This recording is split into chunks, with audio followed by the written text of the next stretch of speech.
sakit telah menghabiskan 6 tahun tanpa guna.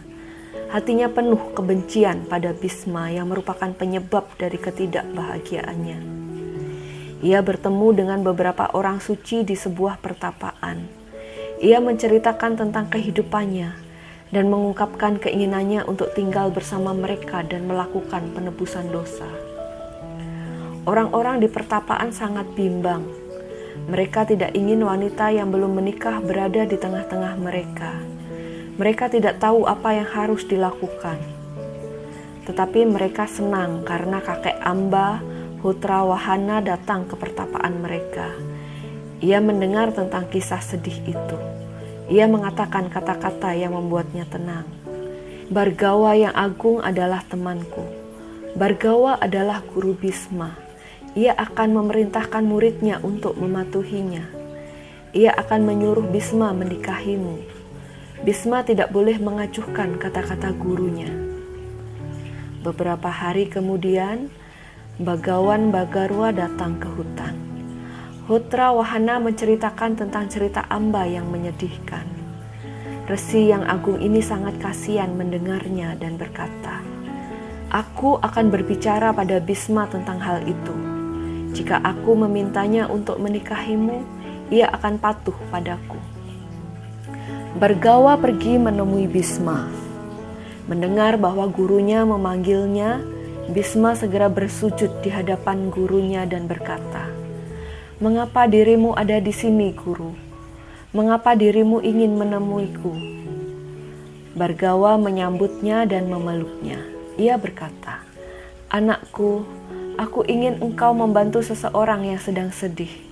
Apakah kau melihat wanita yang cantik ini?" Bisma berbalik dan melihat Amba. Ia berkata, "Aku mengenalnya, Guru. Ia adalah wanita yang telah dikhianati oleh nasib.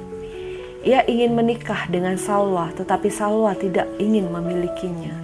Aku juga tidak bisa menikahinya karena aku telah berjanji untuk tidak menikah. Maka Amba harus meninggalkan Hastinapura dan pergi jauh. Tetapi, apa hubungannya dengan kedatanganmu ini, Guru?" Bhargawa berkata, "Aku telah berjanji padanya bahwa aku akan menyuruhmu menikahinya. Engkau harus membantu aku untuk menepati janjiku. Kau harus menikahinya, anakku." Bisma mengarahkan matanya yang penuh dengan kesedihan pada gurunya. Ia berkata, "Guru, engkau telah mengetahui tentang sumpah yang telah aku lakukan. Aku tidak boleh menikah. Walaupun engkau memintaku untuk melakukan itu, aku tetap tidak bisa." Bhargawa berusaha sebaik mungkin untuk meyakinkan Bisma bahwa tugasnya adalah untuk mematuhi perintah gurunya. Tetapi tidak mungkin baginya untuk meyakinkan Bisma. Ia tetap pada pendiriannya. Bhargawa sangat marah padanya. Ia berkata, "Aku akan mengutukmu, atau kalau tidak, engkau harus bertarung denganku." Bisma menghadapi sebuah dilema. Ia mencintai gurunya. Ia tidak ingin dikutuk oleh Bhargawa. Itulah pilihan yang sulit, tetapi ia harus memilih. Ia memilih untuk bertarung. Ia berkata, "Guru, kau tahu betapa aku mencintaimu. Engkau memintaku untuk melawanmu. Aku lebih baik bertarung denganmu. Aku tidak ingin dikutuk olehmu, Guru, tidak olehmu." Sebuah pertempuran yang sangat dahsyat terjadi antara dua orang ini. Pertarungan itu disaksikan juga oleh para dewa dari surga. Pertempuran berlangsung selama berhari-hari dan bermalam-malam. Keberanian keduanya tidak ada yang menyurut. Pada hari terakhir, Bisma memutuskan untuk memakai astra yang bernama Praswapa. Ini berarti bahwa kehancuran dunia telah tiba. Para dewa yang dipimpin oleh Narada dan Rudra datang dan berkata, "Bisma, berhentilah bertarung. Jangan memakai astra itu. Engkau bukanlah orang yang akan menghancurkan dunia. Hal ini seharusnya dilakukan oleh orang lain." Mereka meyakinkan bahwa Bisma harus berhenti bertarung. Bisma setuju. Pertarungan itu berhenti. Bhargawa memeluk muridnya dan berkata, Engkaulah kesatria paling agung dari semua kesatria. Aku tidak bisa mengalahkanmu. Ia berpaling pada Amba dan berkata, "Anakku, aku mencoba yang terbaik seperti yang engkau lihat. Aku tidak mendapatkan persetujuan itu dari Bisma. Ia tidak akan pernah menyimpang dari jalan yang benar. Pergilah, keinginanmu tidak terpenuhi." Amba meninggalkan hutan pertapaan dan pergi ke hutan lain. Ia melakukan tapa yang sangat dahsyat. Ia tidak memperdulikan dirinya, bahkan tidak memperdulikan kebutuhan pokoknya, dan terus melanjutkan tapanya. Sanmuka, putra dari Dewa Sankara, sangat senang dengannya. Ia berkenan dengan tapa Amba dan memberikan Amba kalungan bunga dari bunga teratai segar. "Anakku, bawalah kalungan bunga ini." Orang yang memakai kalungan ini di lehernya adalah orang yang bisa membunuh Bisma. Sangat bahagia dengan hadiah dari Sanmuka, Amba memulai petualangannya untuk membalas dendam. Amba menghadap pada semua raja yang sangat kuat di negeri-negeri yang ia lewati dan mencoba untuk membujuk raja-raja itu demi keinginannya. Mereka semua menolak melakukan hal itu. Walaupun ada jaminan bahwa kalungan bunga yang diberikan oleh para dewa adalah tanda sebuah keberhasilan yang pasti, namun tidak ada gunanya. Bisma adalah orang yang sangat kuat, sehingga tidak ada satu kesatria pun yang berani untuk melawannya dan bermusuhan dengannya.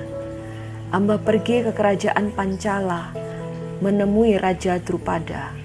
Ia mengatakan tentang kenyataan yang ada dan meminta Raja Drupada untuk membantunya. Drupada berkata, "Aku sangat sedih mendengar semua penderitaanmu. Jika bukan saja Bisma, tetapi orang lain, aku akan menjadi orang yang mau membalaskan dendammu. Tetapi Bisma berbeda.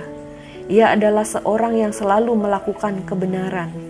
Aku tidak dapat menemukan alasan untuk melawannya. Ia tidak hanya kuat, tetapi juga baik.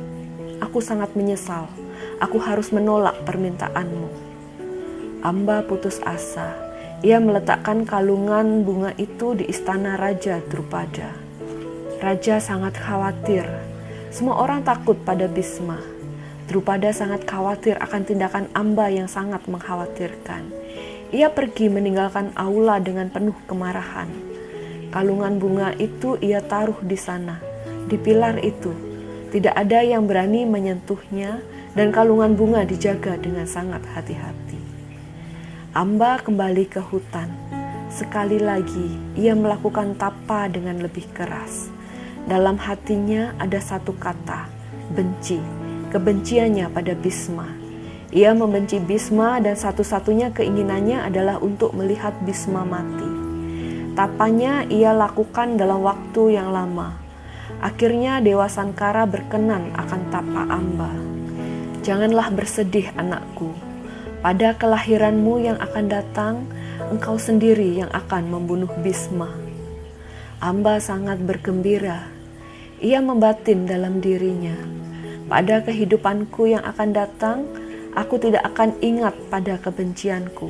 Aku mungkin membunuhnya, tapi aku tidak akan bisa merasakan kebahagiaan atas balas dendam itu. Aku harus membunuhnya sekarang." Sankara tersenyum dan berkata, "Jangan khawatir. Dalam kehidupanmu yang akan datang, kau akan mengingat banyak kejadian dalam hidupmu ini. Kau akan terlahir sebagai anak dari Drupada dari kerajaan Pancala. Kau akan menjadi wanita terlebih dahulu. Kemudian kau akan menjadi seorang pria. Aku yakin bahwa kau akan bisa membalas dendam. Engkau pasti akan bisa membunuh Bisma." Amba membuat api yang sangat besar dan melompat ke dalam api itu. Kemudian ia terlahir sebagai putri Drupada. Suatu hari, ketika sedang bermain di aula, Amba melihat kalungan bunga teratai yang tergantung di pilar. Ia melihatnya dan memakainya di lehernya. Drupada mendengar hal ini. Ia datang segera ke tempat itu. Ia sangat takut dan khawatir. Ia harus berani menghilangkan perasaan itu.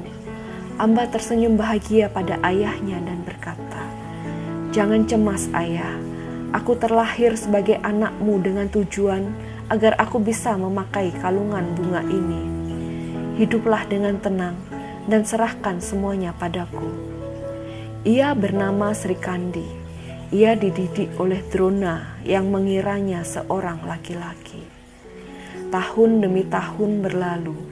Dengan kebaikan Yaksa, Amba telah berubah menjadi seorang pria. Ia tumbuh di istana Drupada dengan kebenciannya pada Bisma yang terbakar seperti obor di hatinya.